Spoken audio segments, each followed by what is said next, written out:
So I haven't done anything MTG related for a long time on this channel, and figured I'd do a quick deck tech. This is one, it's a modern deck, and it's super cheap, but I think still competitive if you want to break into modern. I did a cheap modern deck a long time ago on my channel, which was a mono black hand disruption deck. I think this is actually stronger than that, and about the same cost. Let's see here, I put it into tapped out, and it says TCG player market is around 50 bucks for this deck. So this is an artifact deck. We're not running any creatures in this deck, so we get to run Kahira. This is the only card I have out for the sideboard, because sideboard you make for your meta. But Kahira is the only card I have out. It just gives us a free creature on our sideboard in case something horrible happens that we can get. It's a 3/2 vigilance. Since we don't have any creatures at all, we are running the companion because it doesn't matter. The companion restrictions don't matter. But we're also not getting any bonuses from cats, elementals, nightmares, dinosaurs, or beasts in our deck except for Kahira, and since it's for others, she's just a 3/2 with vigilance that we can pull in case something weird happens. So I've been working on this deck for a long time, trying to figure out how to use Rise and Shine. I started trying to play Peacekeeper Colossus and Colossal Plow with Rise and Shine, and doing a vehicles deck, and then I came up with some help from a couple other sources, this variation of the deck, thanks to MH2 artifact lands that happen to be indestructible, and watching a lot of Pauper play, because I like Pauper Infinity as well. So here's what we're running. To create our creatures, we are running 4 Rise and Shine, which is typically a blowout if we overload it. We are running 2 Black Staffs of Waterdeep. And this is where it's kind of like 8 casts, because we have 8 things that do the same thing. We are running, if you guys remember, old Ensoul Artifact. We are running 4 copies of Ensoul Artifact. So with that, we have 10 ways of animating our artifacts, so to speak of. For our removal, since it may take us a little while to get there, we're running 2 Supreme Verdict. We are running good old-fashioned modern staple now, 4 Prismatic Ending. We are running, for me particular, I am running 2 Fire and Ice. I think Fire is a great way to deal with Ragavans. Ice is a great way to deal with Murktide if you have to tap it down to get through. Of course, Ice, if you've stalled out, allows you to draw a card also, so it cantrips. So I'm running 2 Fire and Ice for removal. And then I'm running 3 Lightning Bolt, which can, these can also be player removal too if they're close. And 4 Galvanic Blast.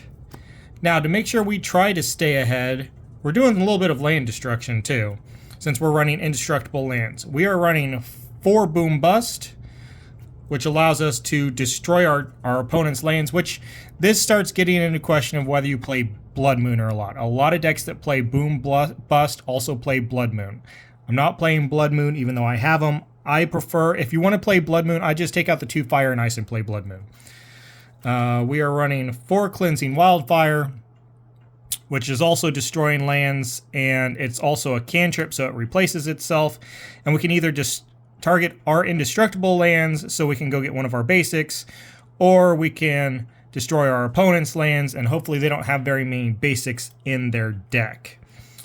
Draw, besides the Cleansing Wildfire, which replaces itself, and the Fire and Ice, where the Ice side can replace itself, we're playing 4 Expressive Iteration. That's our card draw. Our land base is pretty simple. We are running 2 Plains, 2 Mountains, 3 Islands, 2 Fabled Passages, in case we are up against a Blood Moon. And then we would be running 2 Ghost Quarter as well, which allows us to sacrifice our land to go get land, or sacrifice to destroy our opponent's land and everything else. I haven't dug those out of my collection yet, so I still need to dig 2 Ghost Quarters out, and that's fine and dandy. Now on to the artifacts we can animate. We are running 1 Darksteel Relic, just because it's a 0 mana indestructible artifact that we can animate. We are running 3 Razortide Bridge. We are running 4 Rustvale Bridge. And we are running 4 Silver Bluff Canal. So these are all of our artifacts that we can animate. We can animate the Black Staff also. But this is where we're at. It's like a $50 deck that should be pretty competitive. And like I said, you build the rest of your sideboard, the rest of your 14-card sideboard for whatever meta that you're in. So you may need to run extra removal with March of Otherworldly Light, or Spell Pierce, or Smash Smithereens, or Heaven Forsake, you want to put Blood Moon in there. So that's the deck. It's super cheap. It's super fun to play. And get into Modern by all means. Modern is a great format. And it doesn't have to cost $1,000 to get into Modern. Let's take a look here. MTG Modern. So, yeah, 1, 2, 3, 4, 5. You have to get all the way down to Burn before you get to like a $500 deck. That is Boros Burn. And the expensive cards in there that they're running are the Sunbaked Canyons, Fetch Lands, all the Fetch Lands, Inspiring Vantage. I mean, it comes to the land base. And a lot of Modern decks, it comes down to the land base. And our land base is all just super cheap. There's nothing expensive in the most expensive thing in our land base is Fabled Passage. And they are sitting around a whopping $5 now. So 2 Fabled Passages, $10. Everything else in this deck is just super cheap. And that is Modern Affinity Artifact Creation, I guess you could call it that. But it has plenty of staying power with the removal. Obviously, Galvanic Blast can remove Ragavan. Lightning Bolt can remove Ragavan. It's that turn 1 Ragavan that sometimes causes a problem. But with 4, 7, 8, 9, 10, 11 ways to move a turn 1 Ragavan, you shouldn't have any problems in that regard. And then if somebody goes wide, you have Supreme Verdict, and it just snowballs and is great, along with doing resource removal as well. So if they don't have lands, they can't play the game. If you got any questions, leave a comment down below. I'll do my best to answer it. And we get to play Kahira for free.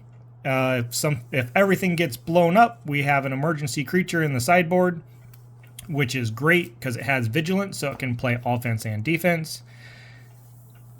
That's all I got for you guys today. Fun deck, build it, play it, get yourself into a Modern, and you'll be surprised at how much $50 will do for you.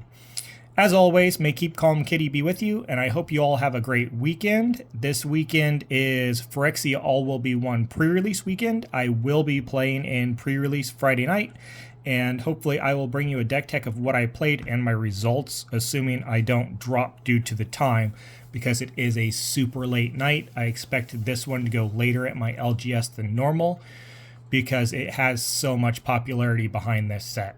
So, may Keep Calm Kitty be with you, and talk to y'all later. Bye.